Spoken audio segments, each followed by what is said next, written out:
భద్రాద్రి కొత్తగూడెం జిల్లా ఆళ్లపల్లి మండలం మర్కోడు గ్రామ పంచాయతీ పరిధిలోని అడవి రామవరం గ్రామానికి చెందిన మడకం ఉంగయ్య అనారోగ్యంతో ఉండడంతో భార్య బైక్ పై ఆళ్లపల్లి తీసుకొని వచ్చింది. అక్కడి నుంచి కొత్తగూడెం వైద్యశాలకు అంబులెన్స్ ద్వారా తీసుకెళ్లారు. అక్కడ పరీక్షించిన వైద్యులు పరిస్థితి విషమంగా ఉందని వరంగల్ ఎంజీఎం హాస్పిటల్ కి రిఫర్ చేశారు.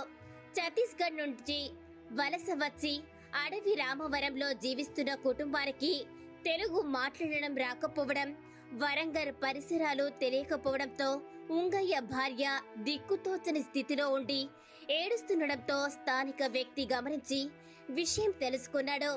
వరంగల్ వెళ్లను, ఇంటికి తీసుకెళ్తారు అనడంతో ఆ వ్యక్తి ఆటో మాట్లాడి అడవి రామవరం తీసుకెళ్తున్నారు.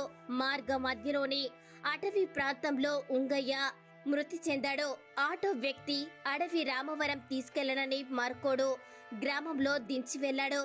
దిక్కుతోచని స్థితిలో మర్కోడు గ్రామంలోని గ్రామ పంచాయతీ ముందు సిమెంట్ గద్దపై పడుకోబెట్టి ఏడుస్తుండడంతో స్థానికులు గమనించి స్థానిక ఎస్ఐ గ్రామ పంచాయతీ ట్రాక్టర్ల ద్వారా అడవి రామవరం చేర్చారు.